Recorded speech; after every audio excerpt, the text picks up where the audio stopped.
Well, good morning, everyone. This is the webinar from CSMFO on communicating your budget effectively. Today is Wednesday, April 24th, 2013. My name is Don Maruska, and I'm the director of the CSMFO coaching program and serving as the moderator for this session. This is the 15th year of the coaching program being a member benefit for CSMFO, and it's guided by the Career Development Committee, and we appreciate that volunteer group that assists in identifying topics and opportunities for moving forward with your professional development and finding tools and keys to assist you in doing that. And you can see all those opportunities at csmfo.org/training.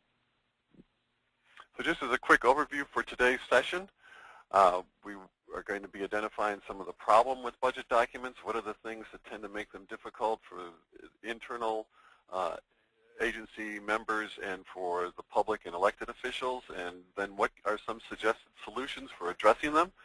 You'll be hearing and seeing the Riverside approach to dealing with these issues and the Irvine approach, and you'll also be sharing with you through those presentations what are some ideas they have about how these can be applicable to any size agency. So whether you're large or small, whether you're a special district or a city, the things that both Scott and Ken will be sharing with you today are things that you could be applying. And they've generously offered to respond to requests from you via email if you would like to get any of the templates that they're offering or those that are available that they could share with you, so that you could avoid having to reinvent the wheel if there's something that particularly attracts you here. And they'll be concluding with a brief discussion about the budget review and budget awards programs and how they can be helpful to you in getting good professional feedback to how you're doing and also recognition for the good work that you're about. So let me just take a quick moment to introduce our panelists. You have their photos and bios in the agenda packet for today, but I wanted to highlight that Scott is an assistant finance director for the city of Riverside, and he's been in that role for the past 3 years. And previously he supervised the preparation of the city's annual budget and the capital improvement program documents and their debt portfolio, and prior to that he was a management consultant working on helping municipalities and large commercial airports deal with these kinds of budgeting and other issues. He's got a bachelor's degree from Tulane and a master's from Cal State San Bernardino. And most particularly, I want to highlight that he stepped forward as a volunteer on your behalf to be chair of the CSMFO Career Development Committee, and we really appreciate his leadership for that. Ken Brown is the manager of budget and business planning for the city of Irvine. He's worked at the city for 14 years. He's guided the strategic business plan for the city. He has an MBA with a concentration of finance from San Diego State University, and so he has been active in figuring out what are best practices and how to carry those forward, and he's currently the chair of CSMFO's Professional Standards and Recognition Committee, where he's particularly working to provide leadership in what are the best practices for budgeting and other activities in this profession, and how to recognize all of you that are doing such a good job in that regard.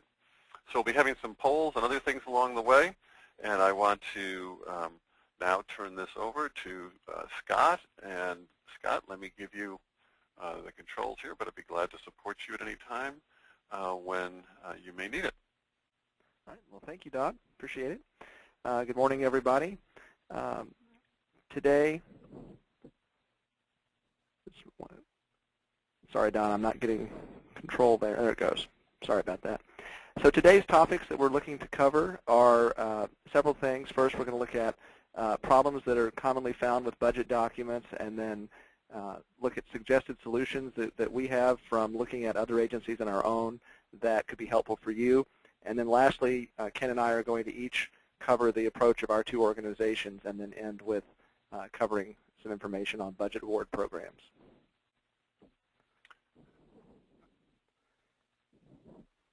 Okay, that's going to bring us to our first polling question here.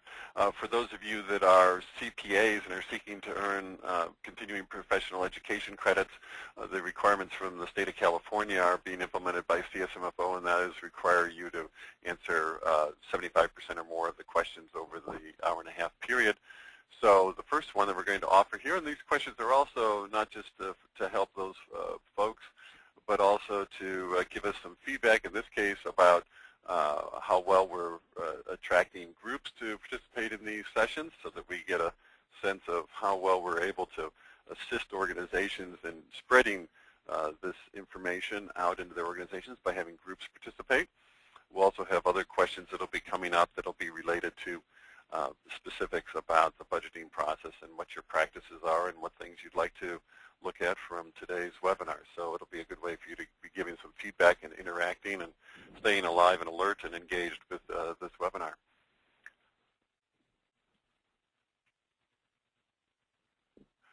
So we'll give it a few minutes more, well, not a few minutes, but we'll at least allow a full minute here so that all those folks that are seeking to respond have a chance to do so and see how the results turn out here.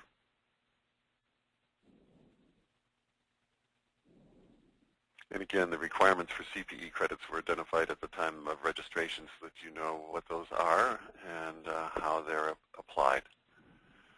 So we're going to close the polling here on this item, take a look at the response. And I see that about 70% are attending by themselves and 30% in a small group. So we're pleased to have all of you participate, and especially those of you that have gathered groups together so that you can think about how you can work together in your agency to implement these ideas. So with that, we'll go back to Scott and the next part of his presentation. All right, thank you, Don. So the first thing we want to talk about is the problem with budget documents.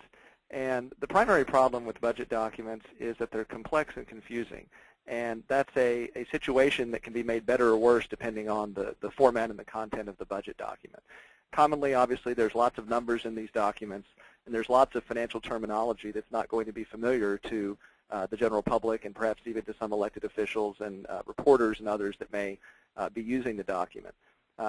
Additionally, the structure of government organizations is foreign to people who are not accustomed to government. The concept of having multiple funds, multiple departments, organizational units, and the interrelationships of those different components of the budget and the ways that they cost allocate costs back and forth between those various pieces, that all serves to make the budget document more complex, and it makes it more challenging for us to communicate the information effectively.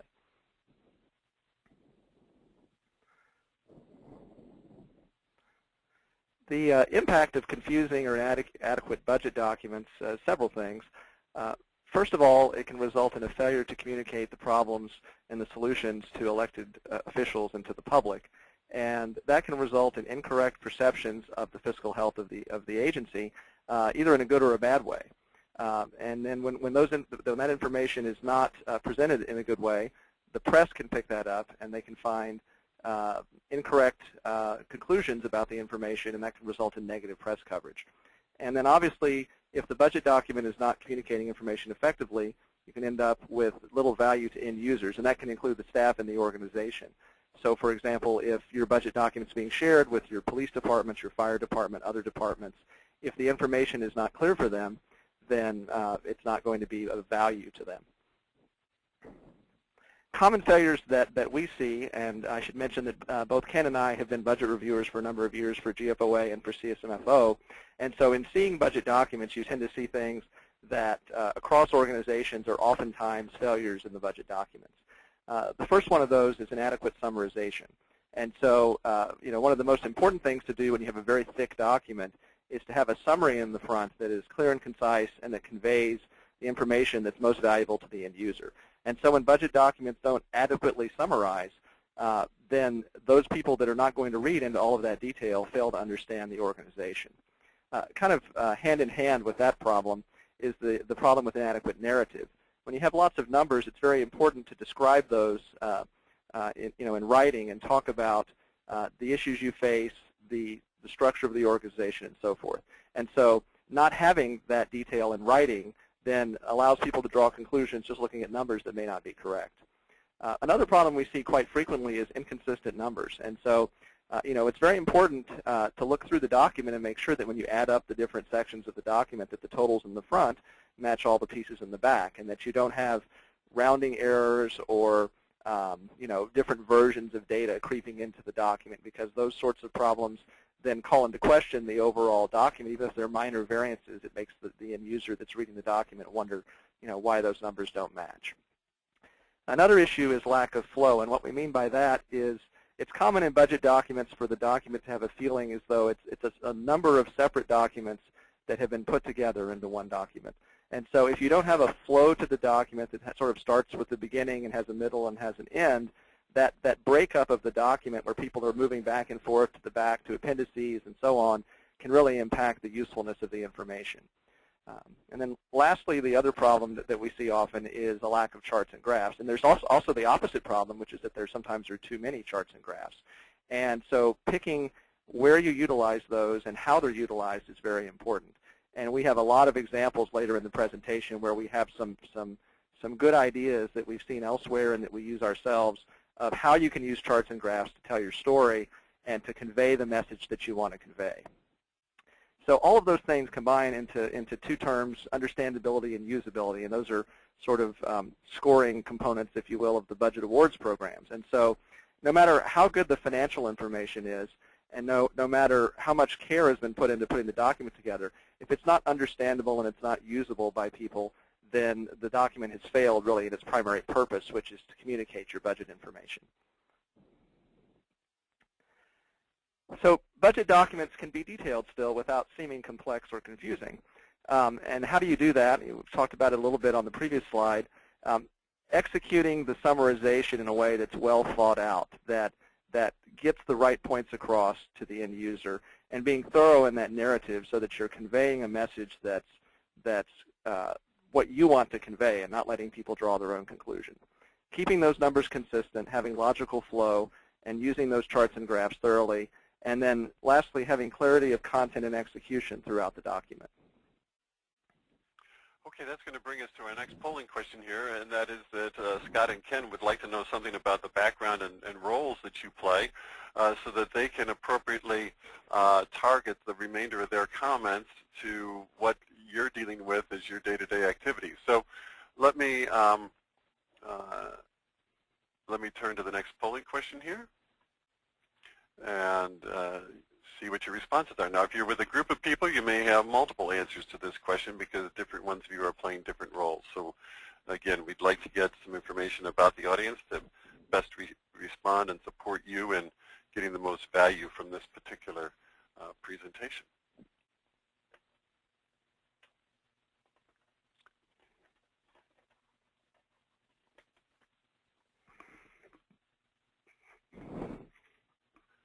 And Ken, since you'll be coming up next, I'm going to switch over the cursor controls to you. Great. So we'll wait just a moment more. Most of you have responded, but we'll take just a couple more seconds here to give people a chance to respond to this question and see who's in our audience and how we can best serve you. Okay, the minute is up. We'll share the results. So it looks like 60% of you are the primary responsibility for preparation and communication of your budget information. 43% of you oversee the budget preparation process, and others help in the preparation. So we've got a bit of a mixed audience, but clearly our strongest group are those people who are just like in your shoes, Ken and Scott, where this is one of their primary jobs, and so they're going to be eager to hearing from you about how, what suggestions you have for going forward.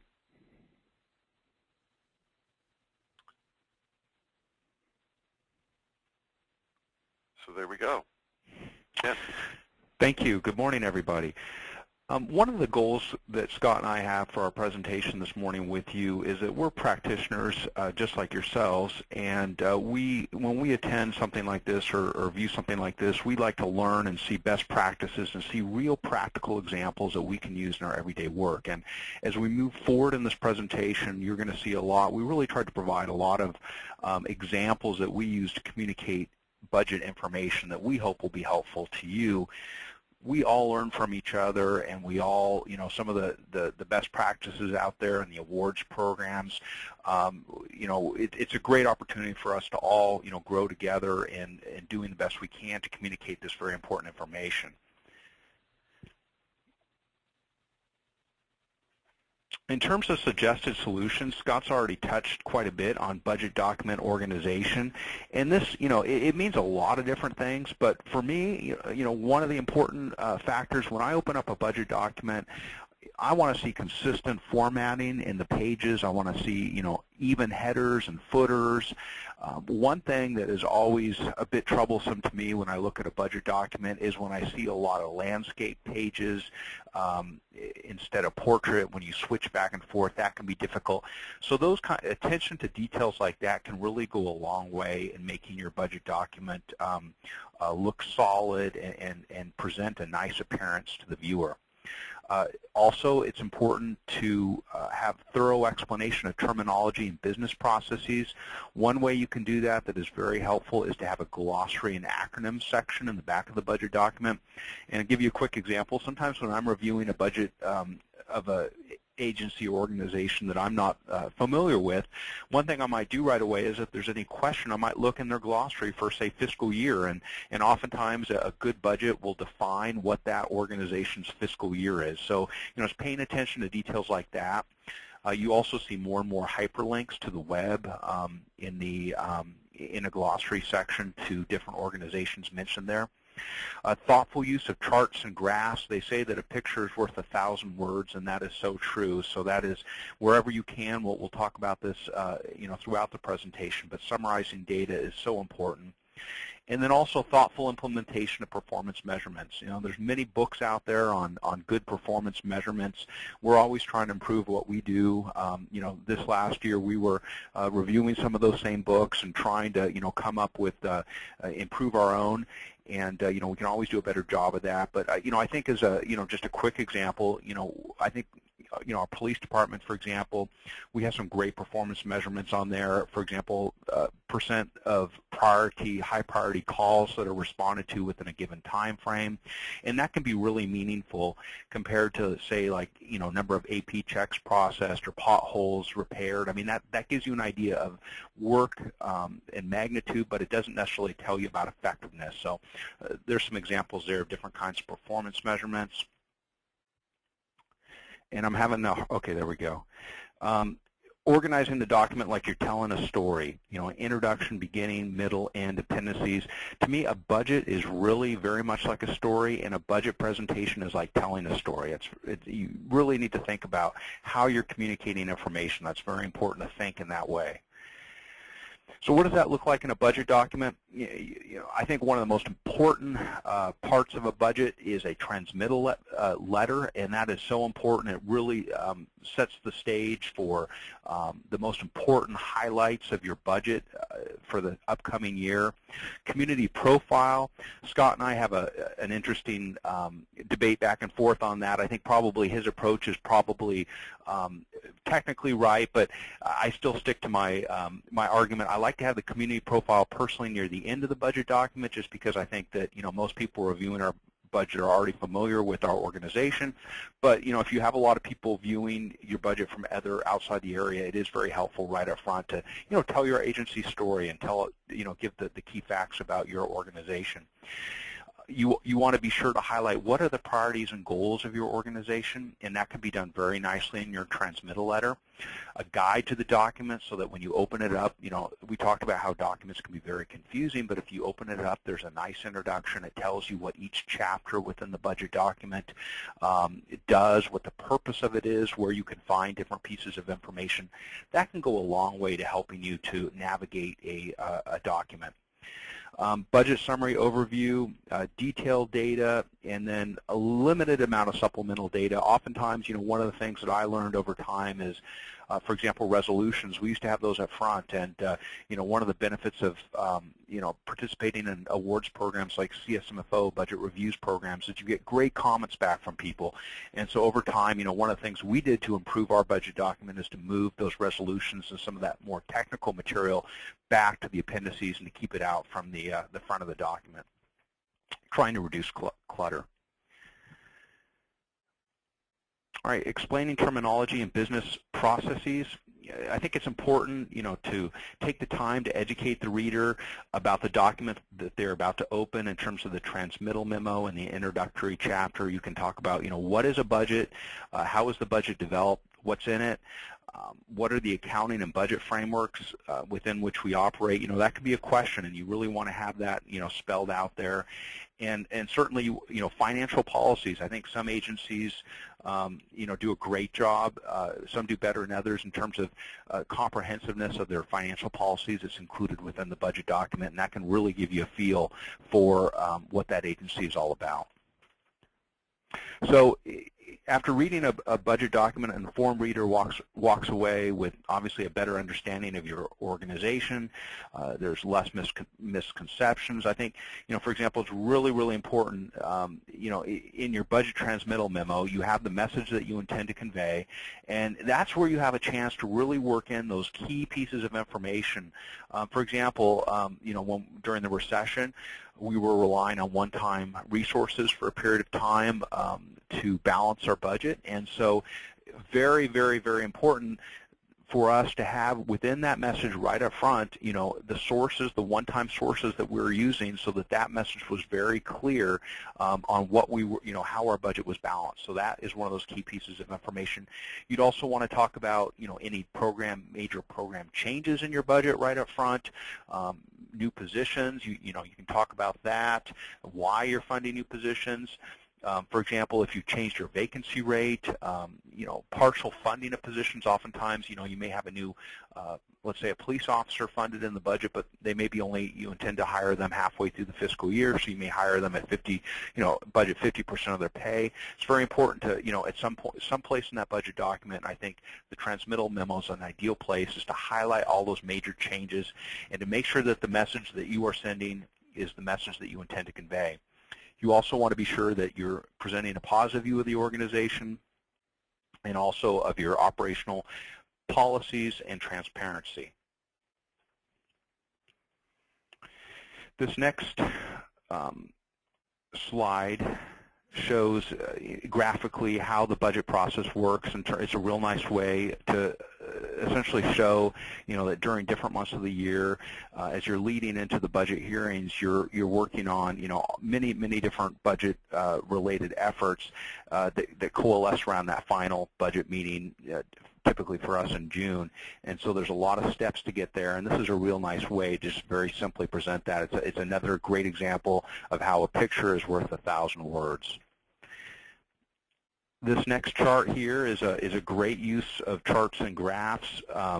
Essentially a fund structure, and this is an example. This is from Scott's budget, I believe, and I really like it because it shows essentially not only the fund structure, but you also see it tells you a lot of stuff in this one picture. It tells you which different departments are funded by different special funds, and it also shows the magnitude in terms of dollars related to each, expenditure, each use of special funding source. So it really tells a lot, and again, that's one of the examples that we've moved in that direction in our own budget document. And I give a lot of thanks to the reviewers that have reviewed our document in terms of CSMFO and GFOA for giving us ideas like this. So this is one of the things that we've done in our own budget document.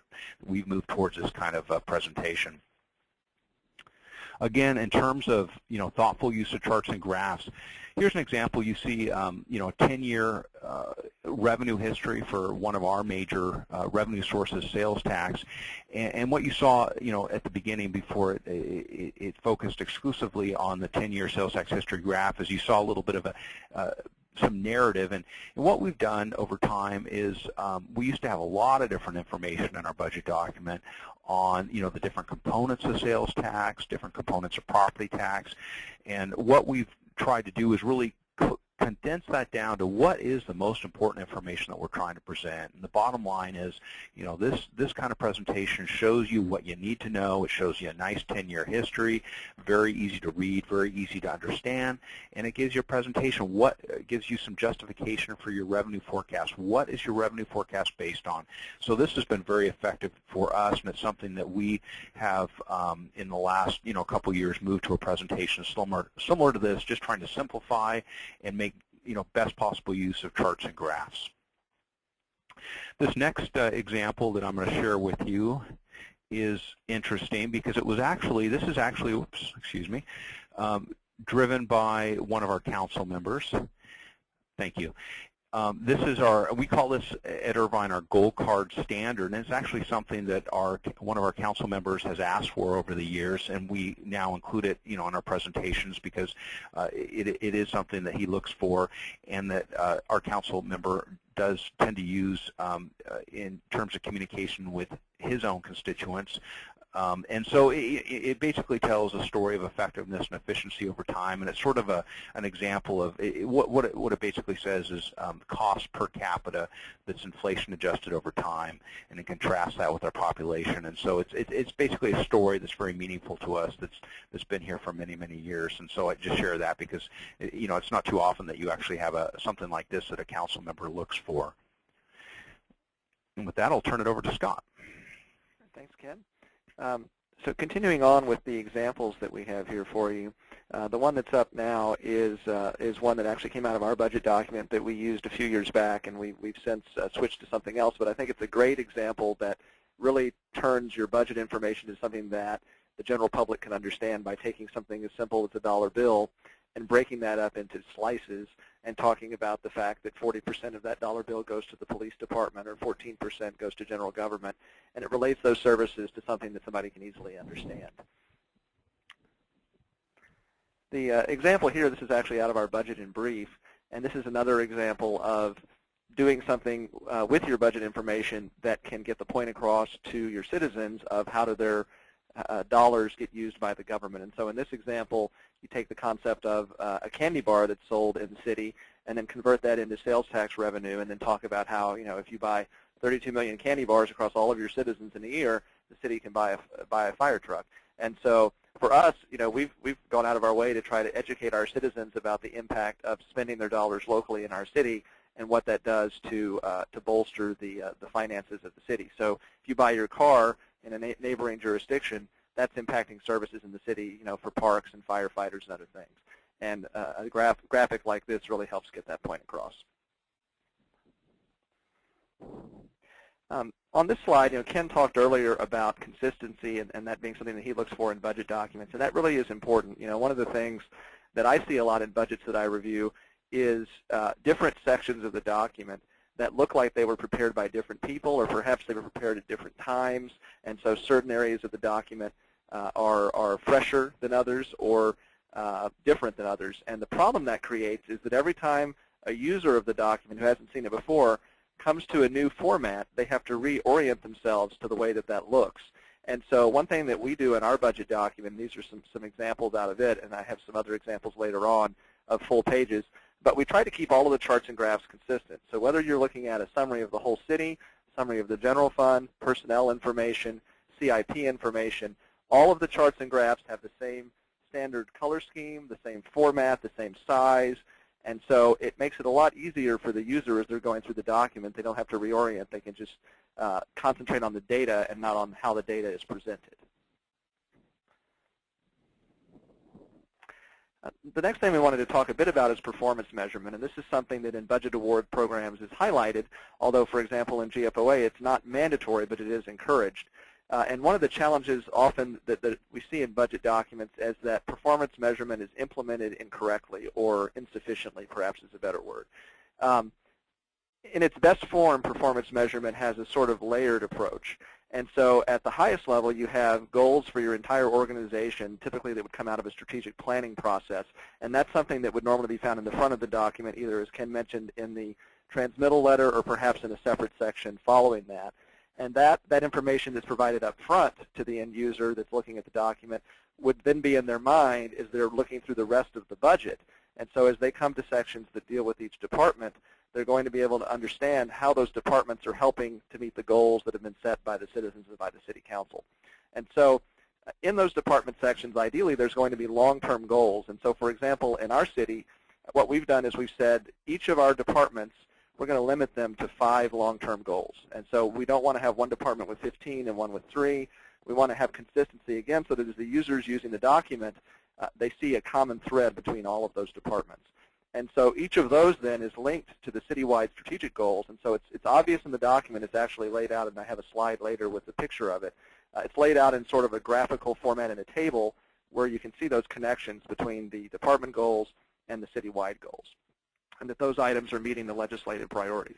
And then lastly, you want to then take those department goals and relate them to shorter-term objectives that each department is trying to achieve. And the idea behind those objectives is that those essentially are the things that you're going to be measuring progress against with your performance measurement. And as Ken mentioned, although outputs in some cases are appropriate, ideally you're going to be measuring outcomes in that process.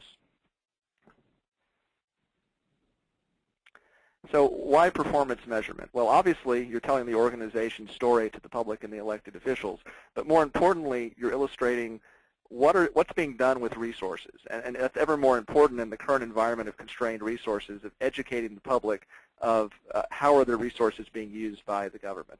So, all too often, we see performance measures in budget documents that are weak, for lack of a better word, because they're not really conveying what are we doing with these resources. So measures need to be meaningful, and they need to relate to those priorities. And a couple of examples here, an output measure might be that you're processing 19,000 business license applications in a given year. And that doesn't really tell a story if that number goes up or down from year to year of how you're using the resources you're provided. However, if you instead talk about how many business license renewals are being processed without error and convert that to a percentage, then over years, then the public and elected officials can see, A, whether that rate is increasing, and B, if it is increasing and resources are going down, that you're doing more with less. And so that's the point, ideally, that performance measurement would convey. With that, I'm going to turn it back over to Ken. Okay, well, just before we go there, we're going to be doing another polling question here. The CSMFO over the years has been working and trying to support its members in addressing performance measurement. I know Mary Dodge and others led a series of workshops on that topic over a period of time. And I've also heard from agencies some very mixed experiences around performance measurement. So to assist our presenters in discussing this further and giving some additional examples later in the presentation, I'd like to just have you candidly provide some commentary about what your experience is with this and what's worked, what hasn't, and where you see performance measurement standing at the present time. And while that is being done, I'll just check to see if there are any questions that have come in thus far. I don't see any. If you have questions as we go along, please enter them on the question function. I'll be tracking those while the presenters are making their presentations and bringing them up at appropriate points in the discussion to help get your issues addressed. So we're getting a comment here that some people have performance measures but not in the budget document. While we're letting the poll complete here, what do you see as the pros and cons of having the performance measurements right in the budget document versus having it as a separate discussion? Any comment about that? Well, from my perspective, Ken may have something different thoughts, but at least in looking at the budget award criteria, if that information is not in the budget and you're applying for the award programs, then you're putting yourself at a bit of a disadvantage because you're not including everything that the award program is looking for. However, at the same time, those things aren't required, and so I would say, every organization is different. If it's a situation, if it's data that your elected officials place value in, then I could see putting it in the document. But for example, in our case in Riverside, we actually include all of the goals and objectives. We don't have the performance measurement in our budget document, so we're an example of that because we would rather measure that internally rather than put it in the budget document. Okay. And do you have some comments about what you're seeing here in the polling results? 2/3 are interested in performance measures but haven't implemented them. Some have implemented with successful results. Some have implemented with mixed results. What do you see, and what might you offer as comment to your colleagues? in terms of my impressions, I'm a bit surprised that more people are saying that they've implemented with mixed or even negative results than useful results. That's it's kind of interesting. I'd love to hear about that. Another possibility is that for those folks that don't include it in their budget document but do it elsewhere, one idea to consider would be to perhaps they're doing something in a great level of detail. Some of that data perhaps could be summarized at a very high level, or just the more selected measurements could be transported over to the budget document itself while maintaining an integrity of a separate tracking system or a separate document. So that'd be another way to implement that.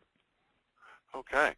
So if people have had or encountered particular issues or have questions with regard to performance measures just given these polling results, please send in your questions with the question function. We'll make best efforts to get to that as we go forward in the presentation and get you some commentary and maybe some dialogue here about that topic. Meanwhile, Ken, I'm turning it over to you. I'm putting you on to the next slide. And Thank go you, with Don. your suggested solutions, please. Okay. Well, when presenting budget data, it's so important to be engaging. Remember, you're telling the story of your organization. You want people to pay attention. It really goes back to what Scott mentioned earlier, is we need to know our audience. You want to avoid complicated tables and terminology. You want to select the most effective means of presenting your data, and we'll show you some methods that have worked for us later in the presentation. Again, you want to have detail ready if asked, but you want to focus on the big picture. The mantra is to simplify. You've heard simplify, simplify, simplify. Well, I would take that to say summarize, summarize, summarize, but always have the detail to back it up. One thing that's worked for me personally, I'll share a tip, is to have, I go to the office supply store and I get, a notebook, and I get a nice binder dividers that have like 30, 40 tabs in there, and I can nicely organize a bunch of data in a notebook, and that really helps me to prepare. And I'll have right up front, I learned over the last couple of years to have what I call quick facts, and you'll see a little bit more about that in a few minutes. But I have just real summary level information, because a lot of times what I found is when I'm up there under the bright lights, there's always the fear that you might freeze a little bit, and so you want to have at your fingertips the most pertinent information that you might need to answer questions in terms of your budget, just the real basic stuff. And so I have my own quick facts right there in front of me, as well as a whole notebook of information. But what's up on the screen is a very, trying to simplify, trying to speak to the audience. When presenting good news, you never want to overstate. You have to remember that good times don't always last. You also want to have alternatives prepared. When presenting bad news, be direct. You don't want to avoid the issue. The key is to get the decision makers the information that they need to make the best possible decision. You want to provide context for how you got to where you are, and you want to, you always want to present possible solutions for consideration and alternatives. This is a great example that I believe Scott's provided from his presentations. Is how do you simplify? And you see on the right, you see a bunch of numbers, and you see just a lot of detail, and that might be fine for a budget document. But when you're presenting information up on the screen in terms of our presentation, you're telling a story. Much more effective to use the graph that you see on the left. This is also, I think, Scott, let you chime in a little bit, but we do something very similar. We'll see it in a few minutes, but a very nice presentation, a way of showing how how you're impacted by the economy, good times, bad times. Do you want to speak to that real quick?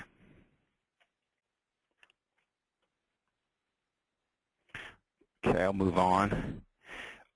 This is a great. Sorry, great. I was on mute. I was on mute. I apologize. That's okay. Can you go back real quick? You bet. So what I was trying to say was that the blue line, the red line, we had previously had on two different slides in earlier years, and as we started to go through the recession, we got the idea that, well, showing this separately doesn't really convey the message of what is the impact of that on our fund balance. And so the concept here was just putting that on the same slide and sort of shading in, the problem or the good news, and that really conveyed the information really well to the city council so that they could understand what the impact was of our cost cutting and of our gradually increasing revenues. Okay. Thanks, Scott. I absolutely love this presentation. This is something that I want to, we talk about learning from each other and borrowing great ideas. Well, this is a great idea, great presentation. It shows on the left a breakout of your major funding sources, and then on the right, the uses for those funding sources. Did you have any comments on that, Scott? Just that, I've seen this in a lot of places, and every city's different in terms of their revenue, but I think it's really useful to get across the point of, though we have a lot of revenues, sometimes most of our revenues can go towards a few departments, particularly in times like now where we've had to cut a lot of non-essential services. So this is a really good way to relate those two in the same picture, similar to the previous slide. Yeah, I think that's the key to it. It's a really, it's a nice relational presentation. The next slide is also a nice look at basically general fund expenses versus calls for service. And did you want to comment on that? Well, this is another one of ours, and the concept here was when we were, you can see that it stops back a few years ago when we were cutting the budget every year during the recession, and there started to be some concern about whether we could continue to deliver service. And so what we did here was we looked at calls into our 311 call center, and we graphed that as compared to the budget. And certainly we didn't want that chart to keep going down, but the point that we were trying to illustrate was that our staff was doing less with more, and they were still responding to all those calls at the requested frequency, and as the call volume was going up, they were meeting that demand. Okay. All right, thank you. And we're going to turn to the Riverside approach. All right, thanks, Ken. Well, each of us has prepared a section here where we kind of go through some examples from each of our agencies, and they're not all the same, so we have different components of our approach that we show.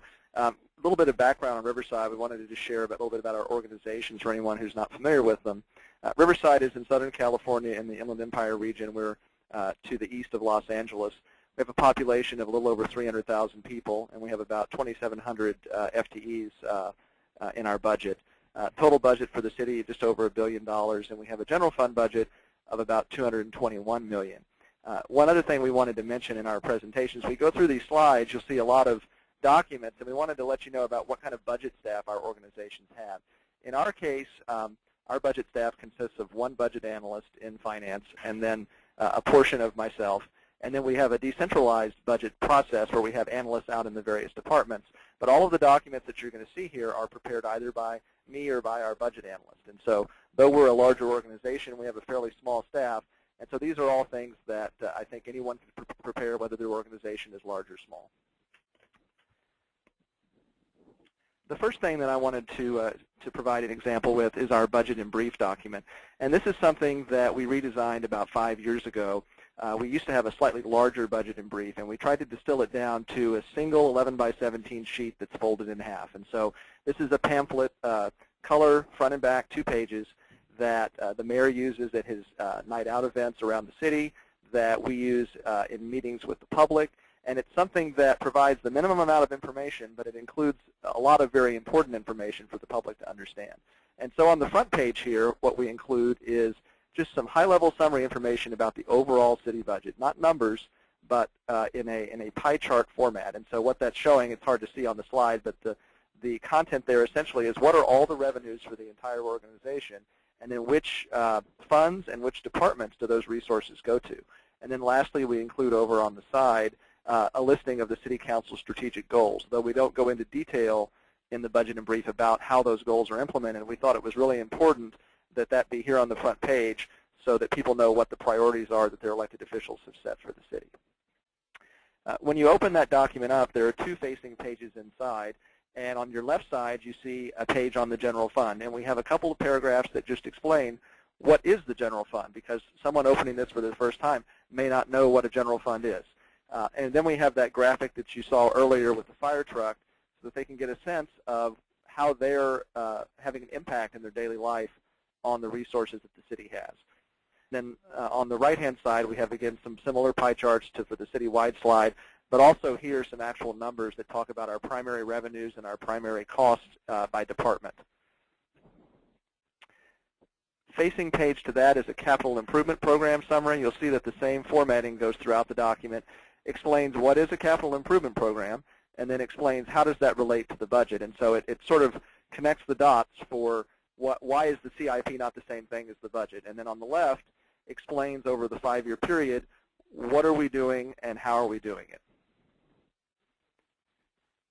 And then lastly, on the back of that, the 4-page document, we have some key statistics that people might want to see. So we have sort of a high-level summary of our city community profile that you find in the budget document with statistics like population, the area of the city. We have a map of the city council wards. And then we lastly have the organizational chart, which shows the citizens up at the top, which is always important, shows the council and the mayor, and then each of the departments and who they report to in the city's executive management team. And then lastly, some contact information so that people can call the city with additional questions about the budget. And looking at our budget document, again, you'll see the constant theme through here is consistent formatting. Everything has this sort of gray background format, and then we have some blue and yellow chart formats that kind of play off the colors in our city logo. So in the front, we have the introductory items.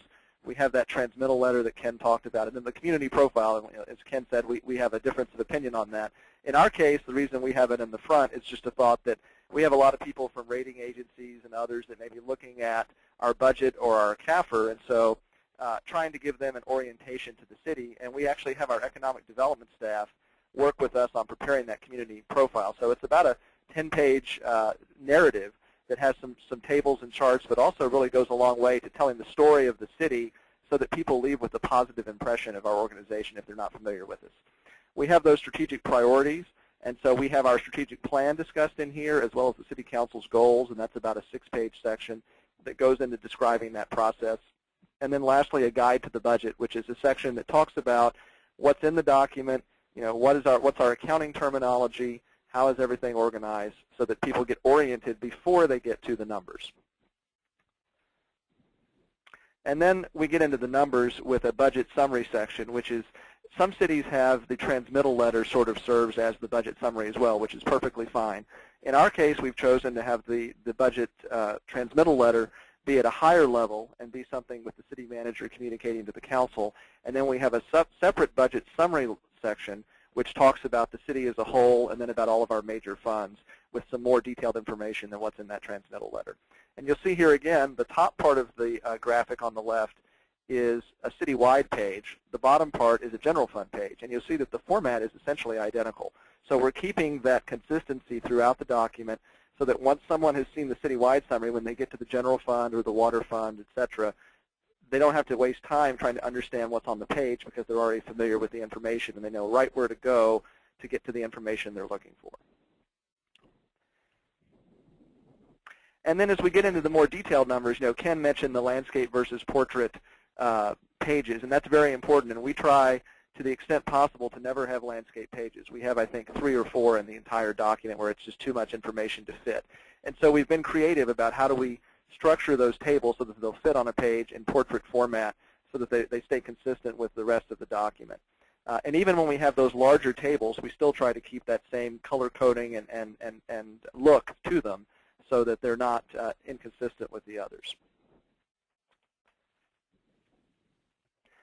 And then as we get into the sections that talk about departments, this is another area where often when we look at other organizations' budgets that we review, sometimes you'll see department summaries that no doubt were probably prepared by those departments, and so each one has its own unique flavor. And it's really important as you're preparing a document for the entire organization that someone takes the information that's been provided from those departments and synthesizes it into a summary that's consistent for all departments. And so what we do is actually send out requests to departments for all the information that needs to go into this section about their goals and their objectives and so forth, but then we take that information and we put it into the format that's consistent throughout the departments. So there at the top, you can't really see the detail. The detail is not really important, but what that's showing is on the top left, there are 5 goals for this department, and then below that, all of their accomplishments and their objectives for the new year, and the other columns in those tables are linking those back to those citywide strategic priorities from the City Council. So someone can flip to this page, whether it's the police department or it's the public works department, and they can see immediately what is that department doing, what did they do last year, and how are those things furthering the goals of the city to move forward based on that vision that the council has provided. Then lastly, there at the bottom of the page, you'll see again those charts and graphs, and they're different than what we had in the budget summary, but they have the same colors, they have the same general theme, and once you've looked at the very first department alphabetically, every department you turn to will have the exact same table at the exact same place on the same page of its section. And so people get very comfortable with that format after they've looked at the first department or two, and it makes reading the document a lot easier. Then the last thing towards the end of the document, we have a summary of our capital improvement program. A lot of cities tend to overdo it on the capital improvement section in their budget document. And one of the things that GFOA mentions in their criteria is that separate CIP documents don't meet that criteria. What they're looking for is a summary of your CIP that talks about major projects and talks about high-level information. And so while it's okay to include a lot, at least in our case, we found that it works better to keep it more of a summary with some detail on major projects. And so that section is not terribly thick, but what it does is provide key information for a user of the budget without having the entire CIP replicated in the document. And then towards the end, some of those appendices that Ken mentioned, some of the things we have back there are glossary, and then we have our listing of positions and things like that are at the very end. And you'll notice that the org chart there at the bottom is the same one that's in the budget and brief. So even somebody that's comparing the budget and brief to the budget, the stuff is consistent if it's found in both places. The last thing that I wanted to mention from Riverside's perspective is something that we implemented in the last year, which is a monthly financial report that talks about our budget.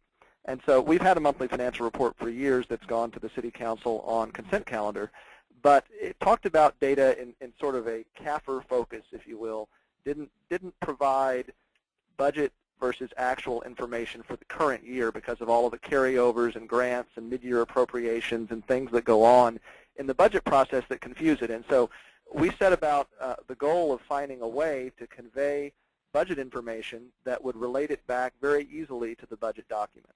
And so what we came up with is a 3-page summary. It's actually a 3-part document that includes an investment summary and a debt report, but I'm focusing here just on the financial component. And what that shows is, for the general fund, where did we start the year and where are we now? And it relates it into a very simple graph with red and green bars at the bottom of the page. So this first page talks about the beginning reserve balance, adds revenues, subtracts expenditures, and then has a projected ending reserve balance. And the chart below equates that to how are we doing, how did the final beginning balance end up after the audit was completed? It's 2% better than planned. How's revenue doing for the year? How are expenditures for the year? And then how are we going to finish the year versus what we told the council in July or June? So rather than having a mid-year update, which has been our practice, and only providing this information once a year, we're now doing it monthly, which has actually been great for us to sort of hone our forecasting skills and make it a practice to do this all the time. And then on the subsequent pages, what we show, and it's obviously you can't read the tables, but the important thing here is the charts at the bottom. What this is illustrating is a single page on the left for revenue, single page on the right for expenditures, showing by major revenue category and department how are we doing. And so the council can see, or the public can see at a glance, which revenue sources are up, which ones are down, which departments are over budget, which ones are under, and then we provide some footnotes to the extent they're necessary to explain any variances that we feel like are large enough to be worthy of an explanation. But by keeping this to only 3 pages, we're conveying just the information that people need. And for those that don't want to look at the details in those tables, we have a nice simple chart at the bottom so they can understand, what are our challenges and what's our good news for the year. And if you'd like to get any more information about the documents that I've shown today, put up on the screen right now the web address to our finance webpage. Most everything that you saw today is right there on our website, so you can download a copy or take a look at it. And as Don mentioned at the beginning, both Ken and I will be happy to answer any questions from people via email. We have our contact information at the end, or to share with you anything that I've shown you today. With that, I'll turn it back over to Ken. Okay, Scott. Before we go to that, we're going to be doing a polling question here. And thank you very much, Scott, for sharing your example from the city of Riverside. And I think you made a very persuasive case how, regardless of size or type of agency, these are things that are within people's reach. So let's let's see what people are indicating as some of the opportunities for improvement in their budget documents. See what you think might be areas that you would like to give some additional attention to. One of the things I'm hearing from both Scott and Ken is that they're continuously trying to improve their budget documents. So they probably even have, if they were to take this poll, some items that they would check off themselves in terms of wanting to continuously improve how they're communicating their information. Let's just take a look also at some of the questions that are coming in and ask those. That some people are saying our council is asking for information regarding our unfunded liabilities such as retiree health and PERS. What are your suggestions to address this topic in the budget book? Have you seen this handled by others before, and what would you advise? Well, go ahead, Scott. Go ahead, Ken. Well, that is an emerging issue. There's more and more about that, and frankly, I haven't seen a lot to this point, but I think that we're going to start seeing more and more of that. And I think you really need to put it into context in terms of what's the projection going forward to addressing that? What's the plan to address that? And I know there's discussion in our organization right now about how to move forward in that direction. What is our approach going to be to paying that down over time? And so I can imagine that going forward, that could be part of our budget document in terms of that being one of our strategic priorities, for example. And this is the approach that we're going to take. It's an organizational priority. But I think I think that the individual is, this is new ground that we're all on right now, and so I think that, it's something we're going to see more of. I would just add, one thing that I've seen in other budgets that I've reviewed, particularly for GFOA from other parts of the country, is in that section where you list all of your positions, which I think is pretty common amongst cities. I've seen some thicker analyses of compensation and pension and benefit information. And so that's probably the place, if you were going to put it in a budget document, that might make sense.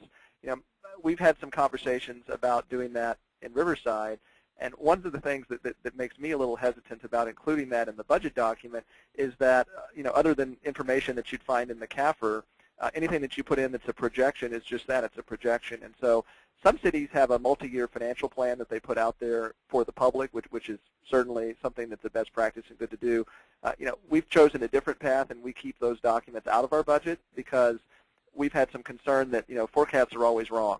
And so we'd rather not put that stuff in the budget where everybody sees it, but more, have it available for when there's specific questions. In terms of, informing the council, we obviously do that with, periodic presentations about this stuff, but not in the budget document.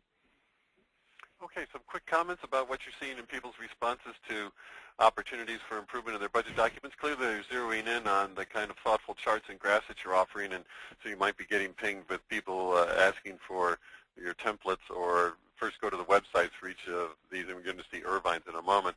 But you saw the ones for Riverside. But go to the websites first, see what you pick off of there, and then check in with Scott and Ken if there are other things to follow up. But other comments that two of you would have on what people are seeing as areas of focus? I think it's pretty evenly split amongst the different items. I think there's room for improvement everywhere. I mean, obviously, I think it does go back bottom line to simplification and to presenting information as much as possible through the use of pictures and charts and graphs, and that's not a surprise. I mean, there's great power in that. Only thing I would add is just to say, if you go out and just go looking at other agencies, I see enormous value in looking at what others are doing, and I sometimes just go out and look at random cities and see what their budgets look like, and I find great ideas doing that. Yeah, I do the same. Okay, we're going to turn to Ken so you can see the example from Irvine. Great. Well, Irvine is in Orange County, and our city now is about 224,000. We're kind of unique because we're still growing very fast. We're going to be expected to be at about 300,000 people in the next 15 years or so, 15, 20 years. We have 737 full-time employees. Our all funds budget's $335 million. General fund is $139 million. We're organized a little differently than many. We're actually a group of three. We are decentralized, as Scott is, where each department has an individual primarily responsible for that department's budget among other duties as assigned. But in terms of producing the document, ensuring the accuracy, there's essentially a group of three of us. It's myself. We have a budget officer who is primarily responsible for our long-term forecasting and capital project planning, and then we also have a senior management analyst, and we report directly to the city manager in our organization. Now, Scott showed us, some great information about his budget and brief, and that's something that we didn't have a couple years ago. And one of our employees, real sharp, just took it upon herself to, it's something we talked about doing and something that would be a great idea, and I am so glad that we did it. I have to, really convey that, if you don't have a budget brief, it's something that can be done without too much effort, and it is very valuable. Your council members will absolutely love it. It's a way for them to, convey information to their constituents, something that they can hold on to. When I'm on a phone call with the newspaper reporter, about our budget, it's, 9 times out of 10, they're asking about something in this budget and brief. So, it's a really neat document. It doesn't take a lot of effort to produce, but the payoff is very big. And so for us, this is what we came up with. And, I keep going back and back and back to this quick facts theme. You can see it right in the middle there in the green box. And, that's some of the key facts about our organization that, we have highlighted here in our budget and brief. And so you can see that information there about our organization. You can see right there in the middle, the upper middle there, that's our goal card standard. You can see that graph that you saw earlier. And then just like Scott, we have two simple pie graphs. Where does the money come from? Where does the money go? And some real, simple base level information about our organization, top 25 sales tax producers, things that are, that are of interest to people. And so we found this document to be very helpful. We talked earlier about, the problem with budget documents. They're usually complex and confusing. I think it really goes back again to knowing your audience. And just like Scott, we basically have three different budget documents. We have a detailed budget document, which is used primarily for account numbers. We have our summary level budget document, and then we have this budget and brief. And so, that's one way to, overcome that problem of complexity and confusion, is knowing your audience and having different, different documents that address different groups' needs. We're going to turn now to presenting. One other thing I'd like to add before moving on is, as I listen to this and as I work through our budget this year, we talked about always looking to improve, and I think that's so important. And Scott touched on, going out, seeing what other people are doing, volunteering to be a reviewer. You can learn so much that way. Talking to your colleagues. And so recently, for example, a couple of things that we're doing is, as I'm going through our budget document, I'm realizing our summary budget document is getting bigger and bigger and bigger. And so it's really important, Scott hit that point home, is, periodically look at that, look at how you can cull that, look at how you can focus on the essential. Another thing, we got a great reviewer comment, documents are going more and more to an electronic format. And so one of the problems that we've had is you have paper budget documents and then you have an electronic budget document. And you'll notice typically that the PDF pages will be different than in terms of numbering than your paper document because of the cover and other things. And so one great tip that we got recently was to go ahead and number, pretend as if your cover has a number and then start, say, your table of contents at page 4, for example. And that way you can keep your PDF pages consistent with your hard copy. And then so, I'm often on the phone with a citizen who has a question about our budget document. I may be looking at the paper version. The citizen may be online looking at the soft copy, the electronic copy. It's so helpful to be able to say page 5 and have it translate to be the same location in the document between the electronic online version and the hard copy in my hand. So just a couple quick tips for you. All right, in terms of telling the story, again, I'm going to hit the point home, quick facts. It's what I have in front of me when I'm doing a budget presentation. It's what we have up on the screen in terms of when people are filing in for the budget hearing. It's in our budget and brief. We highlight things there. It's, key facts about your organization that you want to have, that you want people to know about. How many employees do you have? What % of your budget consists of salary and benefits? Those are the kind of facts that you want to have at your fingertips. And, this sort of presentation has been very effective towards us. And believe me, it looks a lot better, scrolls a lot cleaner if you're looking at it, directly within PowerPoint instead of over the Internet as we are now. But it's a real nice presentation for us. This next graph that I'm turning to, we all have lived through the recession, and conveying that story, conveying where we are vis-a-vis the recent recession and its impacts. This sort of graph does it very simply. There's a lot of information here, and I'm just going to hit the button, and you see the arrows slide up, and it tells you so much, really. You can see where for our three major revenue sources, sales tax, property, and hotel tax, at the peak of the recession, we were at 106 million, recession low 90. Look, our next year's budget, we have made up so much of that ground. We've made up a lot. Things are improving, but we're still not back where we were before. So that's the kind of picture with a little bit of animation that's not overdone, but that really captures the viewer's eye and really tells a story very effectively. This next example is something that we used a lot during the recession. Our council adopted a 4-pillar strategy towards managing the impacts of the recession, and you can see them written there.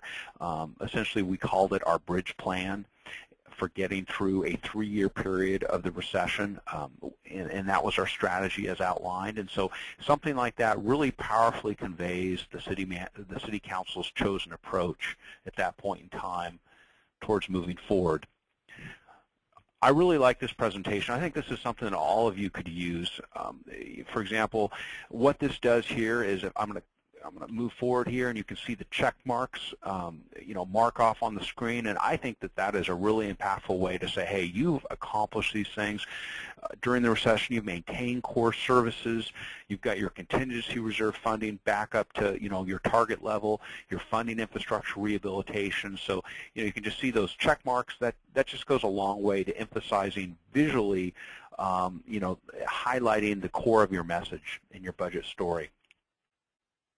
Here's something I see a lot. Last year we were fortunate enough to have some new store openings. In a city as dynamic and as big as this is, there's frequently, economic, new things happening.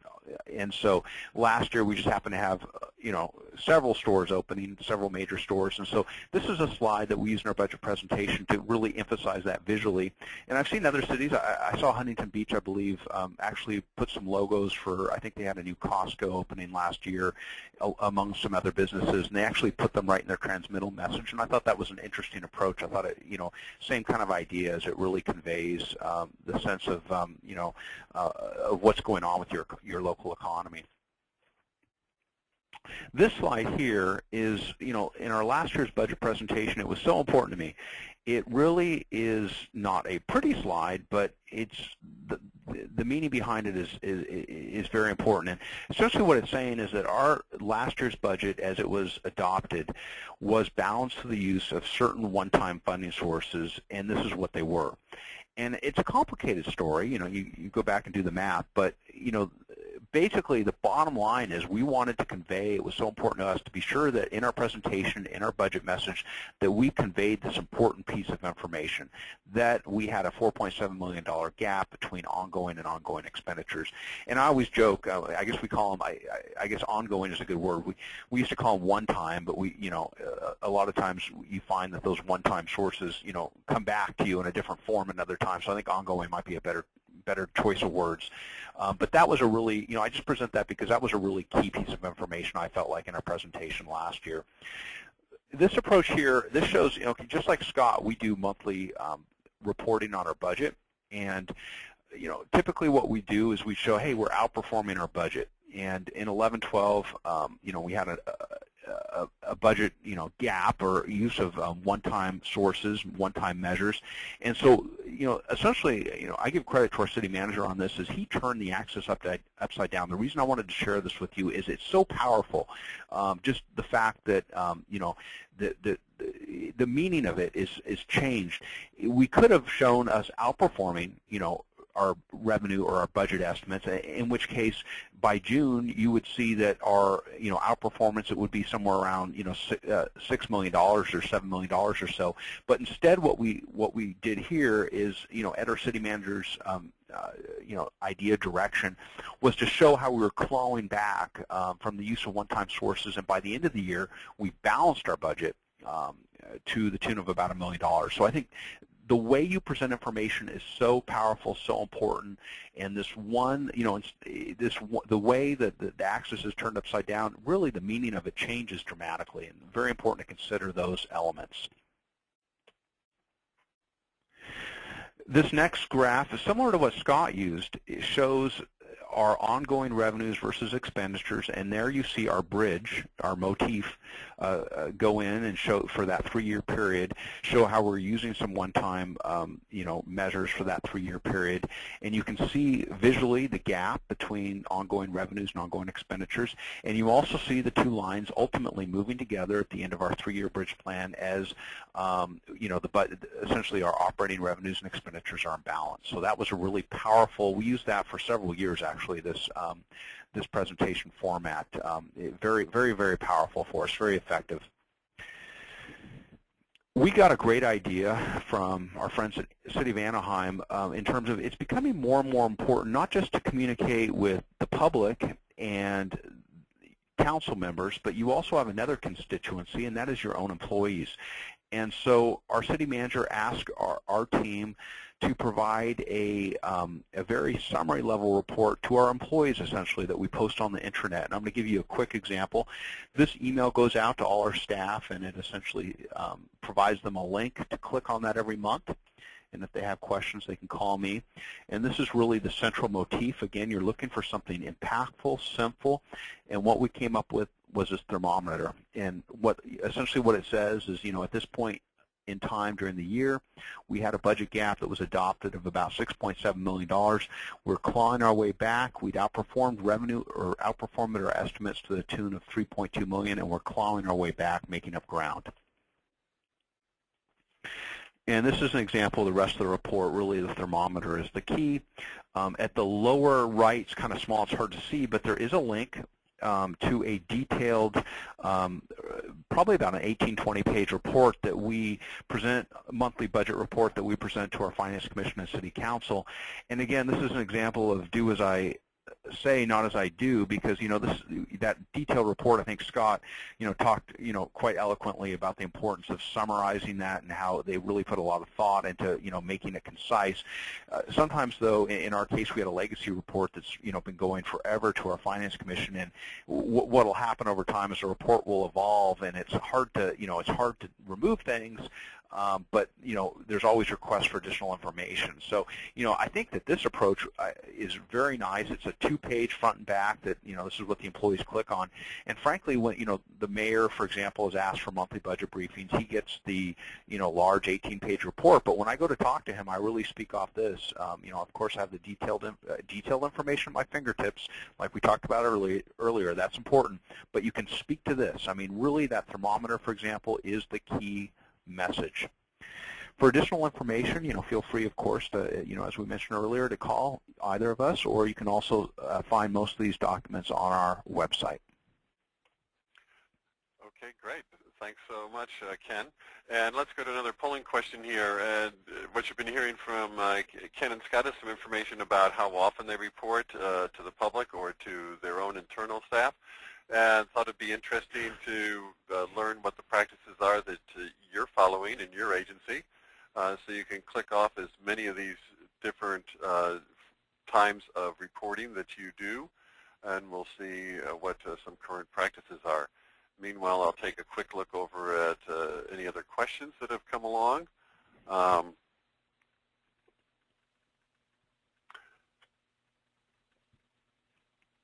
So quite a few have come in about specific details. If you have a really very detailed question, I think you'd want to direct that to them individually.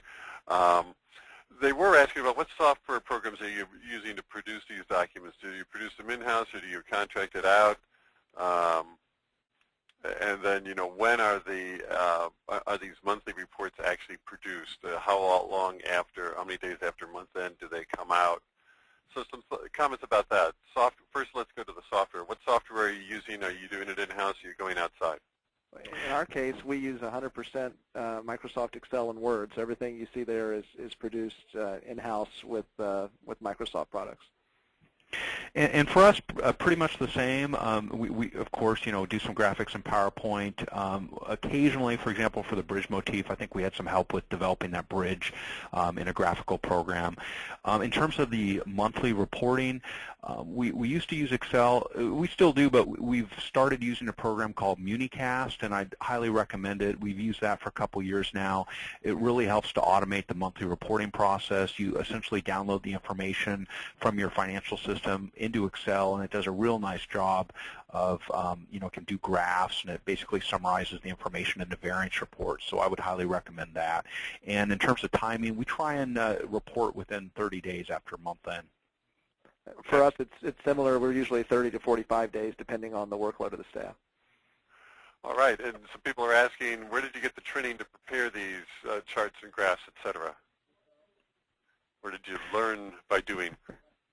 Trial and error for us. Yeah, pretty much. It takes some time. It takes some effort. It can be kind of a fun thing to do. But basically, for example, the scroll there, I think I was just playing around, and it took me a while to get that. But once I got the hang of it, it wasn't too bad, and we've reused that every year. Okay, well, we can see from the polling results that 22% of the attendees today, and we've had over 130 locations participate directly in this, are doing the monthly reporting activity that you're referring to. So we want to move on. There's another component here on this where you've heard the references several times to the budget awards programs and the opportunities to learn from this. One thing you'd want to note is if you're excited about the kinds of things you're learning from Ken on this, Ken is the current chair of that Professional Standards and Recognition Committee for CSMFO. Scott is the past chair of that. So these are great people that you can learn from by volunteering if you choose to. So we've got a couple more things to cover after the budget awards piece, but just wanted to be sure that people knew what these tools are about. So Scott, let me turn it back to you, but save some minutes for us at the end here on a couple other important things we need to cover. Sure.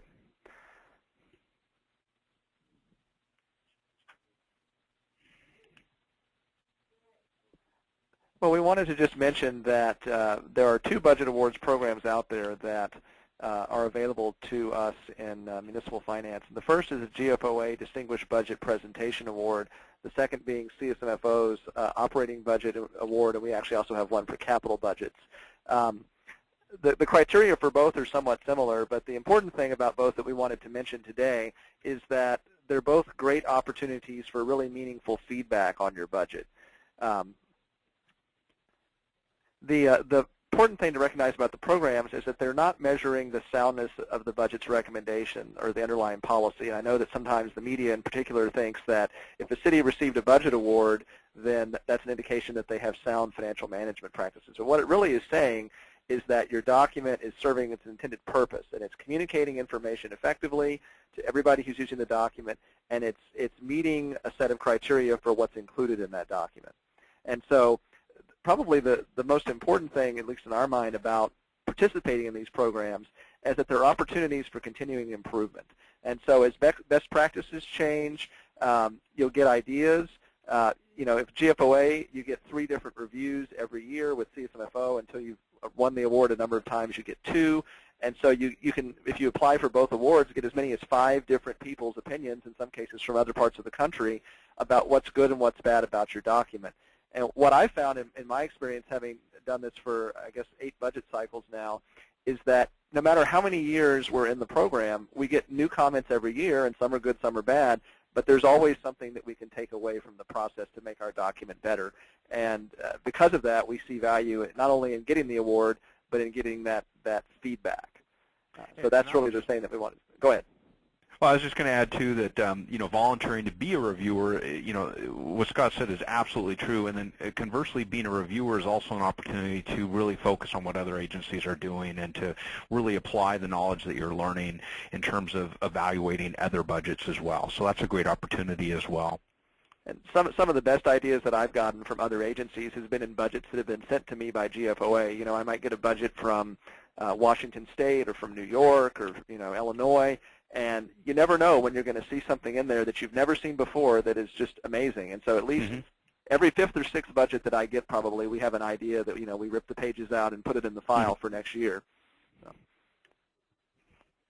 Well, Don, I'll go ahead and turn it back over to you. I think that's it for the budget award topic. Okay. So what we're going to do is handle some additional questions. Here's the contact information for Scott and for Ken. And I want to highlight the resources that are available online for you through CSMFO, both with regard to these webinars and hot topic calls, but also to one-on-one coaching and other support that you might like to have, and encourage you to take advantage of that and to participate in the follow-up survey to this. And I want to be sure that we're giving an opportunity for you to respond to the final polling question here, and then we're going to go to your additional questions that you have. So let me just go to the final poll. And this is an opportunity for you to indicate all the different areas in which you've gained some value from this webinar. And that's a good way for you to reflect on what you've gotten from this, but also to give some feedback to our presenters. And while that's happening, let me take a look at some of the other questions that came forward here in the meantime.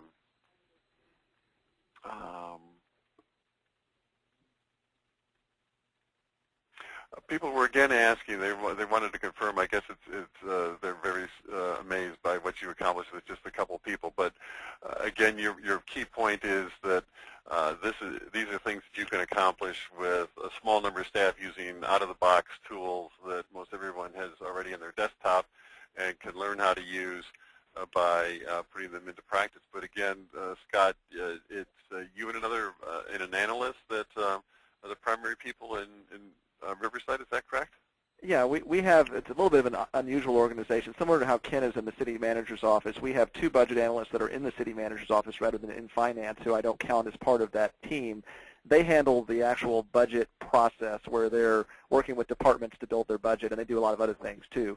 But the actual budget documents and the monthly reporting, the budget in brief, all of the things that are citywide in scope, it's just one analyst and then support from me as needed to do some pieces of that. And I would say the key to doing that with smaller staff is that even though we're using Excel and Word, we have a lot of automation in those spreadsheets.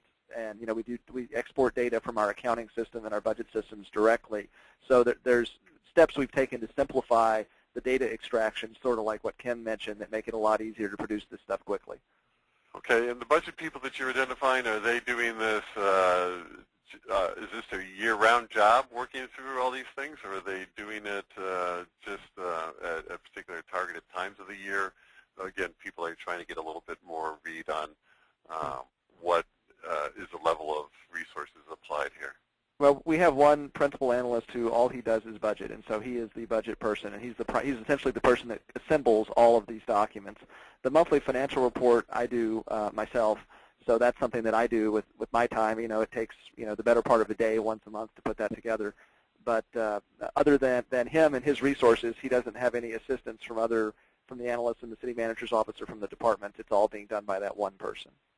And I would say probably, all he does is budget, so he's not doing other things, but he does have free time and he does help out with other things, with debt and other, issues. Okay. Well, here are the polling results, and we can see that people, just as you highlighted, the importance of illustrating key points in the budget.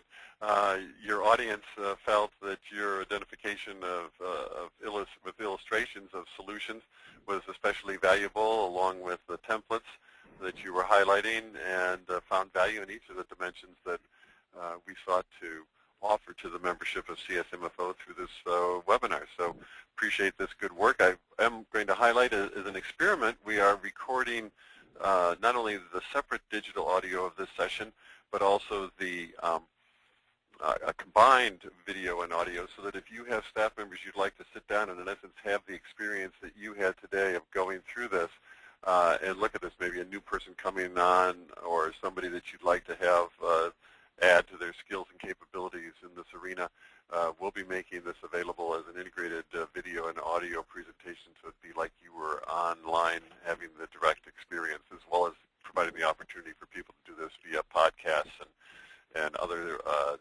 techniques that would be important for them. We do provide, as we do for each of the webinars, a set of post-webinar discussion questions because we encourage those of you that participated in a group to have some discussion about what you learned, how you want to apply it. Usually if you do that right after this session, it'll be the best opportunity to put what you've learned into practice and to make sure that you're getting the most value from this session for your agency and for your own professional development. So that's why we offer these. They're always in the agenda packet for each of these webinars. So that's available to you as a resource to enhance your professional development and training efforts in your own organization. So we're wrapping up our time here. I'm just going to take a quick check for any additional questions that came in from people. There was a question, how many folks are listening? We had 130 locations participating, and that would probably translate into 200 to 300 with the groups that were involved at the ends of those locations. And we will be posting the polling results along with a PDF of this PowerPoint presentation at the Live Audio and Archives tab of csmfo.org/training/webinars. And this will be going out to you in a notice as a follow-up tomorrow to today's webinar. So you'll get that link and that information to follow up. It'll take us a bit of time to get the recording digitally uploaded and available on the website. So the presentation will not be available after we close until we're able to put it up through the Granicus system with the recording from the session. So those are our main points. I do want to turn first to Scott and then to Ken, initially with great thanks on behalf of CSMFO for your outstanding presentations today. Appreciate you doing this and all the work that you do for the organization and career development and professional standards and recognition committees to help advance the profession. And a closing thought from you, Scott, and then from Ken about what you'd like people to take away from today. Well, I'd just like to say thank you to everybody who's participated today, and to encourage anyone who wants to chat or to get some templates or anything else to contact me. I enjoy sharing this stuff. You know, it's what I've spent my whole career doing, and I'm more than happy to help out any way I can. And I echo Scott's comments. I think, you know, in terms of my closing thoughts, again, is just to reemphasize, know your audience. And I think sometimes it's, you know, one of the challenges for us as financial professionals is we really want to, you know, delve into the details. It's in our nature. And you know, sometimes you just got to, you know, get back to the idea that simplification is so important. You know, simplify, simplify, simplify, and try to present in terms of, you know, graphs whenever possible, and pictures, and convey that most important information in a very, very simple manner. And likewise, I welcome any, you know, if I can be of any help to you, I enjoy talking to you. Thank you. Okay, great. And your comments bring to mind an old axiom, which is that your audience is what you feed them. And I hear so many agencies and so many financial professionals comment that, oh my gosh, you know, all I get are these detailed drill-down questions from my elected officials and from the public about our budget. And then I ask them, well, what do you provide to the public? And then I see the, you know, 5 inches of paper without the kind of summary graphs or illustrations. And so your audience is what you feed them. So you need to know what your audience is and what they need, and then give them the appropriate information so that you can have the kind of informed discussion that your communities and your elected officials need. So again, thanks on behalf of CSMFO for the outstanding work that you did, and please do check out the resources that are available to you from the coaching program at csmfo.org/coaching, and we look forward to your participation in future webinars and hot topic calls and all the other resources available through the organization to help you succeed. Thanks so much and have a great day.